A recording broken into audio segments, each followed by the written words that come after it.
I'm Diane Brady with Forbes. We're here today with Gil Mandelzis, who is the founder and CEO of Capitolis.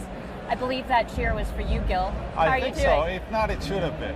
So tell us what Capitolis does. So Capitolis operates within the world of wholesale banking, capital markets. This is kind of the institutional part of the finance industry. And we're working to make the system much safer for everyone. We're working very closely with the banks and with institutional investors to make sure that there is more capital available in the system, while the services that are very important, like clearing and prime brokerage, are going to be available to all.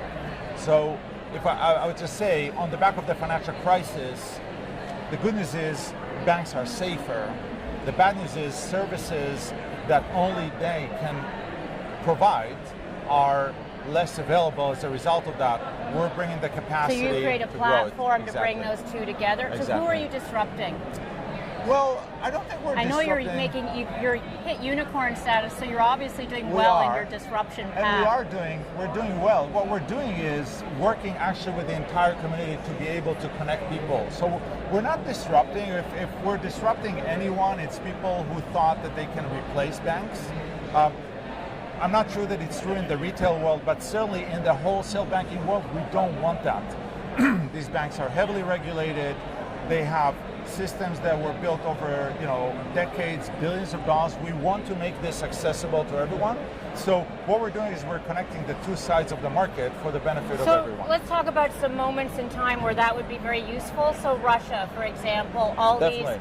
These companies have tried to reduce the risk. What have you done when the ruble was imploding or people were just getting nervous? So what happened was Russia invades Ukraine in this despicable act, let's just name it. And the banks had meaningful exposure to Russia. And by the way, this is a problem potentially for all of us. Banks approached us because we're serving the community. They wanted to find opportunities to offset positions in between them. We've done that immediately. To whom did they offset? Where did that go? They have trades. So they're looking for opportunity to just find when somebody is long and the other one is short. Can we get together through the Capitolis platform and basically cancel this trade and reduce meaningfully the need to settle? How much did you reduce the risk? Do you know? Hundreds of millions of dollars. Okay. Actually, by now it's probably billions of dollars. Now we're doing it twice a month. And so within 3 days, we've done the first run because we're working with everybody, we're trusted by everybody, and we have this community around us. So this is, again, came from zero to something meaningful. And by the way, we gave 50% of the revenues from that to Ukrainian-related causes, and we continue to give into this cause and others. So we definitely didn't want to. You must have a really interesting frontline insight into the trends of where the money is moving. Is there anything happening right now with regard to shifts in sentiment around Russia that you're seeing, or other parts of the world where you're starting to see more desire to offload risk? Oh, we're definitely seeing Russia definitely has highlighted how quickly things can shift from one place to another. So I would say in anywhere that's sort of in the emerging market world, we're now seeing more demand for risk management sort of in advance, or to prepare the pipes and the platform. We're looking at now Turkey and reducing settlement for Turkey, the same thing for China related. So emerging markets, risk management on the back of that has become And that's you proactively going there, or are you seeing surging demand for your services in places like Turkey and China? It's both. I mean, a lot of what we're doing is demand driven. We're looking at sort of people know that we're there, we're doing what we're doing, and thankfully a lot of the ideas come actually from our clients. It's funny always to me when we're defined as visionaries, most of our ideas actually come from clients. They see what we're doing and they come up with the next one. So we're getting a lot of incoming calls that we're just then integrating and bringing the community together. How would you describe the economic landscape right now? Because again, if we're talking canaries in the coal mine, banks are first movers and seeing risk and dealing with it. Yeah, listen, we all see I'm not a macroeconomist, but it's very clear. We're seeing what's happening in the financial markets. We're seeing inflation rises. We, from our perspective, when we see it across the industry, are definitely preparing for a overall slowdown in the economy. You look at the banking world, there are some places that are thriving because there's more foreign exchange interest rates trading. There are other places that are suffering. But overall, we are preparing for a slowdown in the economy. And that's how we're preparing our projections. We see what's happening in the private equity and venture capital world. But we also know that a crisis and a slowdown has a beginning, a middle, and an end. And the secular Where are we? trends... We're at the beginning of the end, the end of the beginning? No, I think we're at the end of the beginning. Okay. We're definitely preparing for a pretty long winter. From our perspective, we don't expect anything spectacular for 2023 in terms of the overall market environment. We will continue growing throughout this time because the secular trend... Does a long winter mean fewer deals, or what does it look like from your perspective? From our perspective, no, I think that, some transactions can get delayed. They're not going to not happen, but they can get delayed. It's possible that, people are going to be more economic in terms of their, the economic pressure is going to be higher, etc. So, for us, it's going to mean slower, albeit very fast growth. Throughout this, we're very well funded. As you mentioned, we just closed our Series D. And a lot of it was done in, learning from the past. My first startup, I went into crisis, not always super well funded. So we feel very good about the secular trend. We feel good about where the company is. And in the end, we're going to come out stronger. What about fintech in general? We've seen so much disruption in that space and a lot of pain. I mean, any thoughts as to, to your point, the banking industry isn't going away, it's additive. What do you think's been overhyped or underappreciated? Well, I think several things. First of all, the whole notion of fintech as replacing banks, democratizing away from the banks and the regulatory environment, we think is a very dangerous thing. And by the way, we're seeing some of the catastrophes that are happening. Is it even possible, I guess, with the level of regulation? I hope not. I hope that, we know regulators are moving slowly because they have to be very thoughtful and responsible, but they're doing that and we're looking into things.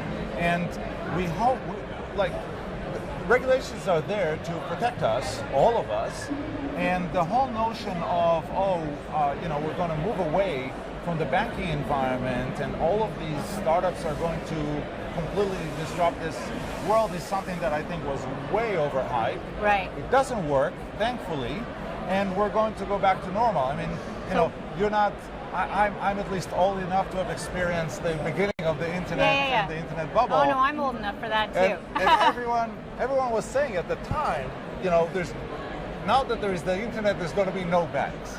I'm telling you, my first company I started, thankfully, we took the other philosophy and we worked with the banks to improve and to modernize the system, and that worked well. Banks have a huge role to play, will continue to have a role to play. Regulation and regulators have a huge role to play. Integrating those is going to be very important.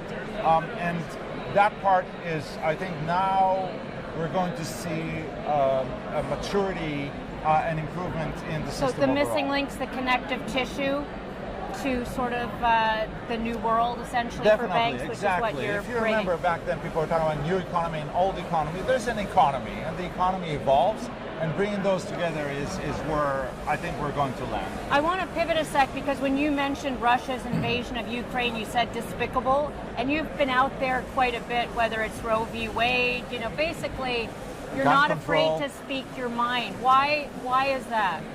What counsel, other than your own, did you take for that approach? We're not we should let people know what your stances are. So Roe v. Wade. We're appalled by the country potentially taking a step back and taking away women's right to choose. And what about gun control? Guns, it's like, I come from Israel. I went to the military service. For the life of me, I don't understand why anybody would need military grade What guns. other controversial stances have you taken? Well, I don't know if it's controversial, but we've been very outspoken around Ramadan and us recognizing and dealing with Islamophobia. This is 25% of the population in the world. They're not being well treated, certainly not in America or elsewhere. We take a stance around that. And we're very, I don't know if it's controversial or not, but we're very big on sustainability. You come to our office, you wash your hands with vegan soap, and people will use bamboo toilet paper, and it works. Why is that? Why is that important to you because you know when people will notice, certainly your employees will notice when you take a stance on something. They do, and I think that being purpose-driven, like, first of all, we strongly believe that what we do is really important. We've seen how important the financial system is to all of us. We've seen that. Unfortunately, we understand that only during the financial crisis. But this is about basically allowing economies to work, but also we have a huge platform. We live in a funny and a little screwy world where people like me are listened to more than philosophers or poets or teachers or doctors. But in this world, we have, I think, and both an opportunity but also an obligation to take a stand and to lead. And I think that politics is way too important to be left to politicians. Definitely the systems don't work anywhere. We have to take a stance. Have you lost business over that? I don't know. But honestly, if somebody doesn't want to work for us because they think that they don't agree with those stances or they don't want us to be active, that is perfectly fine. If we're going to lose business as a result of that, that is perfectly fine as well. By the way, we are inspired. You look at JP Morgan, you look at Citi, they've taken very strong stances around Roe v. Wade, which was fantastic. I think the world is changing. And I would tell you conversely, we're gaining our employees. If you look at our values that are out there, this is not a job for us. If somebody wants a job, they should never join us. We have 150 employees all over the world. We have great investors. We have partners. They love it. June is our Capitolis Connects month, so we take 10% of our transactional revenues, we give it away to charities. We're celebrating it with our clients. 10% of your transactional revenues. It's a lot. For the month. It is a lot, and certainly a lot for us. But we're trying to inspire our employees, our clients, and the world. And I would tell you, we've had like hundreds of thousands of when I share those thoughts, we share those thoughts online, we're getting much better interest and reposting than like our Series D investment. That's the way it should be. Because there is a real thirst. People know the truth. People want to hear the truth. And we have an obligation and an incredible opportunity to truly change the world and make it much better through what we're doing. So yes, we're in finance, but we're also parents and we're members of our communities and we're husbands or we're boyfriend, whatever it is. We're a lot of things and we want to affect meaningfully our communities. Well, help us see around, to end off, help us see around the corner a bit because it's such a nerve-wracking time for people right now. And what are you seeing in terms of whether it's your clients, where the direction of where capital is moving?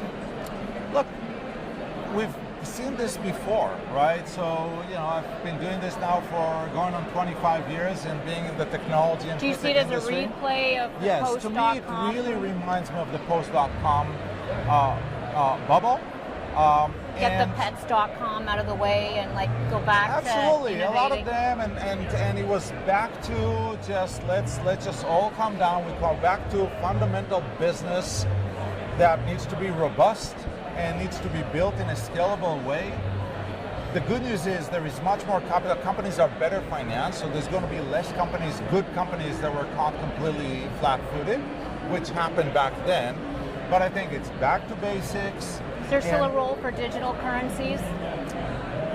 Digital currencies and digital assets, for sure, 100% is going to happen. That has not started yet. You're talking about we're not at the beginning of the beginning yet for the world to transform to digital assets. Gil, thank you very much. Thank you. It's great to talk to you. And to be continued. Absolutely. Thank you. Great.